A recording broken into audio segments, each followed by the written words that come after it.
The Gospel of John, chapter 9, there's an interesting story that is told of a miracle that Jesus performed. There was a man who was sitting there who was blind. And the disciples asked him and said, Lord, who sinned, this man or his parents, that he was born blind? Of course, Jesus said, hey, neither his parents nor he sinned, but this happened so that the works of God might be demonstrated in him. Then the Bible says that Jesus went over, he spit on the ground, made some clay, and he applied the clay to the man's eyes and then told him to go wash in the pool. Didn't take him to the pool, but told him to go wash. This blind guy, so somebody had to lead him there. And he washed, and the Bible says that his eyes were restored. He came back seeing. Well, I would have thought that everybody would have been ecstatic. I mean, people would have been thrilled and excited that this man was given his sight. Now, what many scholars believe is not the fact that Jesus just restored his sight, but that he actually gave him a new pair of eyes. The same way that he took the clay and made Adam and formed him out of the dust of the earth, Jesus gave this man a brand new set of eyes. I mean, this was a miracle par excellence. And you would have thought that people would have been thrilled about it. And all of a sudden, this man's coming back and he's seen. I know he's excited. I mean, he is thrilled. Jesus has left the scene. You know, he's nowhere to be found. And unlike a lot of guys today who would want to build a big movement after them because of such a miracle, but Jesus is gone.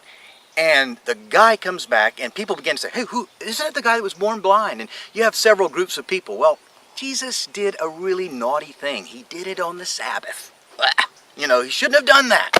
You can't do good things on the Sabbath. God can't work on the Sabbath. No miracles on the Sabbath.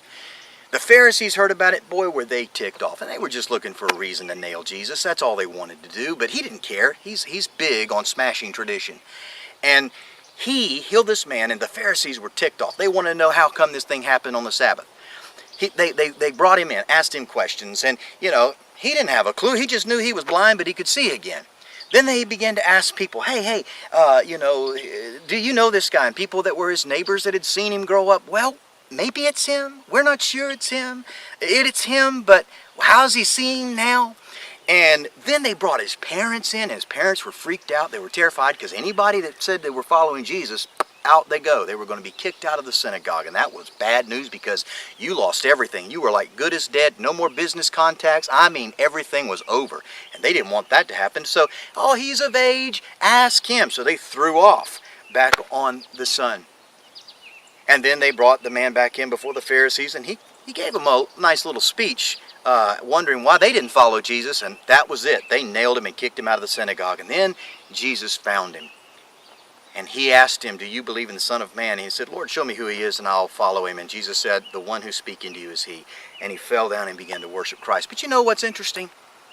In this whole story, here's a guy who was blind and got a new pair of eyes.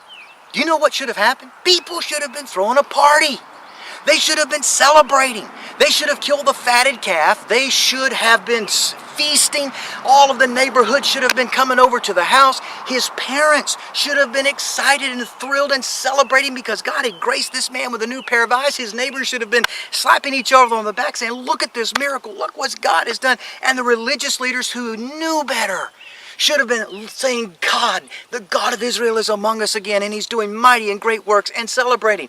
The steak should have been cooking. The wine should have been flowing. I mean, there should have been drinking till the morning sun peeked its eyes over the horizon and celebrating the goodness of God. But nobody threw a party. Everybody was party poopers. In fact, they were doing what religion does. I'm sitting in the midst of a graveyard, and this graveyard represents death.